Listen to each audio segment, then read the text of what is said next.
Closer? Okay. Hi, my name is Stephanie DeGary, and this is my daughter, Maddie. When she was 12 years old, she participated in the Pfizer COVID vaccine trial for 12 to 15-year-olds at Cincinnati Children's Hospital. This is the first trial any of my kids have ever been in. I never had considered ever putting them in a trial before, but this seemed like, when they asked if they could be in it, it seemed like a win-win, So it's been over 9 months since she got her second dose. She can't walk. She's in a wheelchair. She has an NG tube for all of her nutrition. She has constant pain in her stomach, back, and neck. She was over there laying on chairs because she can't make it through this. She can't feel her legs, and that's just the tip of the iceberg. When she got her first dose, her reaction was typical.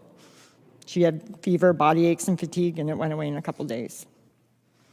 When she got her second dose, she had immediate pain where she had gotten the injection, and the first thing she told me because her dad took her, was that didn't happen. That hurt way more than the first time, like enough to point it out. In less than 12 hours, she developed severe abdominal pain, horrible nausea, painful electric shocks on her spine and neck. Her hands were ice cold when you touched them. She had, and on her feet, pain all over her body. Her vaccine arm went numb. And I'm finding more and more stuff. You forget stuff because so much has happened to her. As I read through things, I keep redocumenting everything. She had chest pain, severe chest pain. The way she described it, it felt like her heart was being pulled out of her neck. Tachycardia that was actually seen on an EKG. And she was extremely dizzy, so she felt like she couldn't stand up.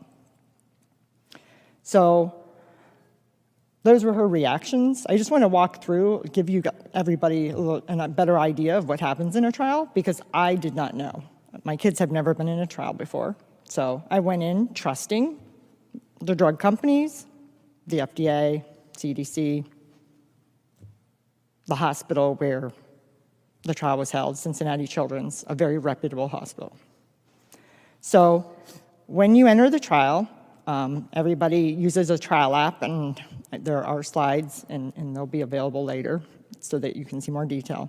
It's called Trial Max, and they log the reaction for 7 days after each dose. That's it. The app only allows you to record solicited adverse events like fever, redness, injections, slight pain, swelling, headache, vomiting, and other typical expected reactions. That is it. And you say mild, moderate, severe. Severe means that you had to go to the ER. You record your fever, like the actual amount, and the swelling. So that's all the detail. There's no free form at all to fill in any other reaction that you have beyond the typical non-serious adverse events other than anaphylactic shock. So there's a full list on real.com/about that will be available.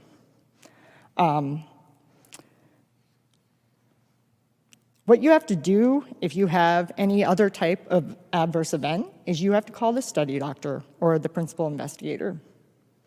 And that's the only way to record this. There's no way to have any unbiased way of entering it in and documenting it. I'm sorry, I'm going off track. So we did what we were told. We called the study doctor, and they told us to go to Cincinnati Children's ER, where the trial was held, to check for appendicitis. She did not have appendicitis. They couldn't even find her appendix. What made it into the trial record is unclear. And yes, we did ask several times and have it documented. We still don't know what was actually reported. So basically, as you can see, this leaves a lot of room for human error and concern of reporting bias coming from the principal investigator, which was Dr. Frank in her case. So what was said about Maddie, the next slide, if you go then to the documentation, so the New England Journal of Medicine article about the Pfizer COVID vaccine in adolescents. So first, take note that the principal investigator for Maddie's trial is the lead author for the New England Journal of Medicine article. The adverse events section has 308 words. 76 of those were dedicated to describing one single patient that had simply a temperature greater than 40 degrees. Not great to have, but that, I think this is a little more severe. There's absolutely no mention of any of Maddie's adverse reactions in that article. 0. In the EUA amendment, Maddie's adverse reaction was reduced to 5 lines that they claim was eventually diagnosed as functional abdominal pain. It's a stomach ache. By the data cutoff for the trial, on March 13th, Maddie experienced over 35 adverse events, different things happening to her, very similar to all the stories that you're hearing here. This happened during the trial. Some examples are blood in her urine, 7 times, decreased vision, loss of feeling from her waist down, dizziness, fainting, tremors, muscle weakness, and more. They're all available in the slides, all of her reactions. None of these were mentioned in either document. She went to the ER 9 times and was hospitalized 3 times for a total of 63 days, and this was by June 1st. Look at the dates of that article and around when this was approved. Maddie was in the hospital when the EUA was approved for 12 to 15-year-olds. The doctor did not even know it. So let me ask you this. Functional abdominal pain, stomach ache.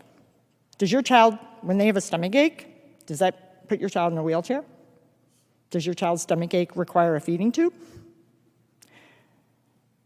Does your child spend 64 days in hospital for their stomach ache?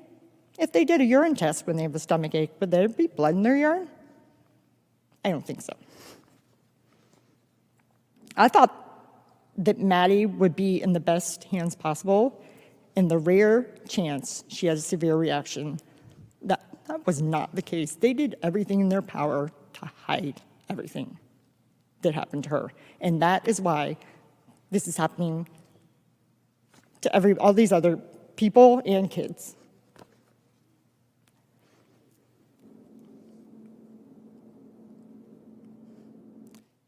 So my question is, you're hearing my story. Maddie was not kicked out of the trial, so she's still in it. By the way, so is my son Lucas, who he was in the placebo group, and he did not get the vaccine. So they have one person, if you want to know that they can, and he hasn't had COVID. If they minimalize Maddie's reaction to the vaccine like this, I wonder what really happened to those in the clinical trials who had a reaction to the first dose. They never got to have the second dose. That means they're out of the trial. They're disqualified. I wonder what else was hidden in either the Pfizer trial or any of the other ones, because I know there were things hidden. Thank you. Thank you, Stephanie. I've got a quick question. Obviously, we invited the CEO from Pfizer or some representative from Pfizer. Nobody showed up. Because you had the courage to come forward in June, you have had some media attention, not by the mainstream media, but Pfizer has to be aware of you. Have they reached out to you since June? Neither Pfizer, the FDA, or the CDC has ever talked to us or attempted to. We have never heard anything from them, ever. And I that is, did file it in VAERS also. Still didn't hear anything.